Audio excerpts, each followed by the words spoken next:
ఎందుకంటే doctor KA Paul మీరే మాకు దిక్కు, క్రైస్తవులందరికీ ముస్లింలందరికీ ఈ దేశంలో పోరాటం చేయాలంటే అని వారు మెసేజ్లు పెడుతున్నారు.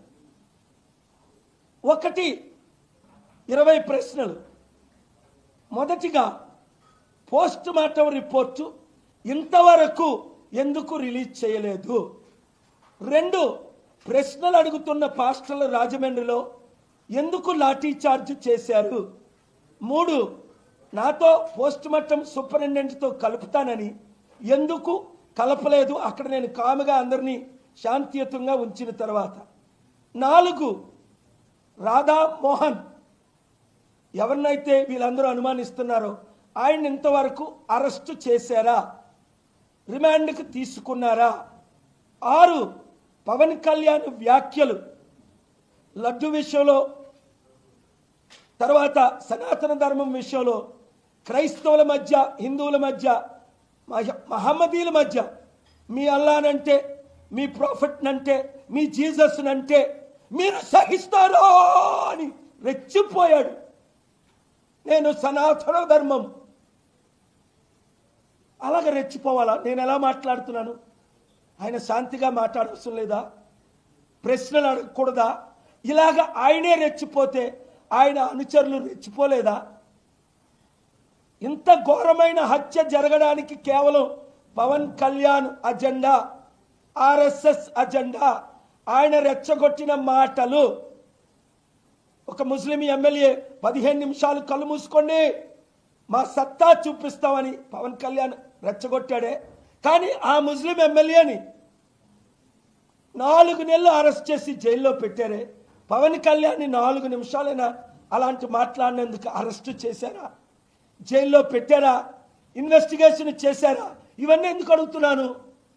ఇంకా ఇలాంటి కొన్ని 100,000 జరగకముందు మణిపూర్లో, ఉత్తరప్రదేశ్లో, నాగాలాండ్లో, మిజోరాంలో, అస్సాంలో, కేరళలో, తమిళనాడులో, ఆంధ్ర తెలంగాణలో, యూపీలో, అన్ని రాష్ట్రాల్లో ఇప్పుడు హత్యలు జరుగుతున్నాయి. దైవజనుల మీద హత్యలు, ముస్లిం లీడర్స్ మీద హత్యలు. ఇవి బ్యాడ్ నేమ్ ఎవరికి తీసుకొస్తుంది? ప్రైమ్ మినిస్టర్ మోదీకి, హోమ్ మినిస్టర్ అమిత్ షాకి, ఇండియన్ గవర్నమెంట్కి, ఇండియన్ డెమోక్రసీకి, ఇండియన్ సెక్యులరిజంకి, ఇండియన్ జ్యుడిషియరీకి. ఆర్టికల్ 19 నాకు ఇచ్చిన హక్కు, ఆర్టికల్ 14, 21 ఈ ప్రశ్నలు రైజ్ చేయడానికి. ఆయన అంటాడు ఎస్పీ ప్రశ్నలు అడుగుతున్నారు, పొలిటిసైజ్ చేస్తున్నారు, పోస్టులు చేస్తున్నారు, చర్యలు తీసుకుంటాం. ఏంట్రా నువ్వు తీసుకున్న చర్యలు? దేవుడు నీ మీద చర్య తీసుకుంటాడు. నేను చెప్పించానంటే రాజశేఖర రెడ్డి ముక్కలైపోయినట్టు నువ్వు యాక్సిడెంట్ అయి చేస్తా. నువ్వు తీసుకునే చర్యలేంటి? లీగల్గా మాట్లాడు. ఎవరిని భయపెడతావు? ప్రపంచాన్ని భయపెట్టి, వణికించి, ఓడించి, బైడెన్ని గెలిపించి ట్రంప్ని సరెండర్ చేసుకొని వచ్చా. ఇప్పుడు ట్రంప్తో మాట్లాడుతున్నాం, జాన్సన్తో మాట్లాడుతున్నాం, జాన్సన్తో మాట్లాడుతున్నాం. మా టీం ఎలాంటి టీము? మోదీ గారితో మాట్లాడుతున్నాం, అమిత్ షాతో మాట్లాడుతున్నాం. మీ చంద్రబాబు నాయుడు గారికి మెసేజ్లు పెట్టాం, ఆయన రెస్పాండ్ అవ్వమన్నాం, లేదా కోర్టుకి వెళ్తానని చెప్పాను. నువ్వు ఒక పోలీస్ ఆఫీసర్ అయ్యి దాడులు చేయిస్తావా, లాఠీ చార్జీలు చేయిస్తావా రాజమండ్రిలో? నేను అక్కడ ఉంటుండగా ఆ శవాన్ని చూశాను. ప్రతాప్ సిన్హా నా మిత్రుడికి పైకి పిలిచినంత వరకు ఆయన రానివ్వల శవం చూడడానికి. 3-4 చూడనివ్వల, ప్రేయర్ చేయనివ్వల. 1000 మంది 5 నిమిషాలు మేము శవాన్ని చూస్తామండి అని ఆత్మీయ కుటుంబం అడిగితే నేను బాధ్యత తీసుకుంటాను, మీరు కిందన పెట్టండి, పోలీసులు చుట్టూ పెడదాం, పైన ఉన్న వారందరూ 5 నిమిషాల్లో ఆయనకు నివాళులు అర్పిస్తారు. ఎందుకంటే రాజమండ్రిలో 1000 మంది ఆయనకు ఫాలోవర్స్ ఉన్నారని మీ ఏఎస్పీని, మీ డిఎస్పీని గంట నిలబడి నేను ఎంతో మంచిగా మర్యాదగా మాట్లాడితే 1 నిమిషం ఎవరిని చూడనీయకుండా లాఠీ చార్జీలు చేసి అవన్నీ విజువల్స్ లేవా? ఎత్తుకెళ్ళిపోయారు. మళ్ళీ ఏమనంటే 70% పాస్టర్లు. ఎవడు ఆ పాస్టరు? వాడి పేరు చెప్పండి. ఎవడు మీకు సపోర్ట్ ఇస్తున్నాడు? 70% అంటే 5,000 మంది పాస్టర్లో 3,500 మంది మీకు మద్దతు ఇచ్చారా? పోస్ట్ మార్టం అవ్వకుండా, రిపోర్ట్ చేయకుండా తీసుకెళ్ళిపోమని ఒక్కరు ఇవ్వలేదు. ఎవడో ఒక క్రిస్టియన్ అట, వాడు యూజ్లెస్ ఇడియట్, రిటైర్డ్ సిఐ అట, వాడిని తిట్టి నేను తోయించా. వాడిని మీరు పావుగా పెట్టుకొని ఇలాంటి అవినీతి మాట్లాడకండి. మిస్టర్ ఎస్పీ, రిటైర్డ్ డీజీపీ, దేశంలో #1 హెచ్టి సాంగ్లియానా నా చీఫ్ ఆఫ్ సెక్యూరిటీ కర్ణాటక, ఇప్పుడు నా ప్రజాశాంతి పార్టీ ప్రెసిడెంట్ కర్ణాటకకి. ఈ మధ్య కర్ణాటక ప్రెస్ క్లబ్లో ప్రెస్ మీట్ పెట్టి నాకు మద్దతు ఇచ్చిన ఆయన ఫార్మర్ ఎంపీ బీజేపీ అద్వానీకి చెప్పి టికెట్ ఇప్పించా. నా చీఫ్ సెక్రటరీ దానమయ్య రోసయ్యలు నా బోర్డు మెంబర్స్ ప్రజాశాంతి పార్టీలో 120 మంది IAS, IPS, IRS, IFS professors, doctors నా ప్రజాశాంతి పార్టీలో టీమ్ మెంబర్స్.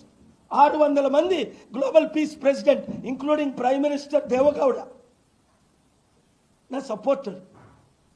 ఏమనుకుంటున్నారు మీరు? మమ్మల్ని నన్ను మోసం చేస్తారా? నన్ను అడ్డుకుంటారా? పోస్ట్ మార్టం రిలీజ్ ఇప్పుడు వరకు చేయరా? ఇదంతా it is bringing bad name to my good friend Chandrababu Naidu. For 30-40 years I love him, I pray for him, I support him. కానీ లోకేష్ అంటాడు నేను సంతాపం ప్రకటిస్తున్నాను. లోకేష్, మాకు సంతాపం వద్దు, సత్యం కావాలి. అది పాయింట్ నెంబర్ 7.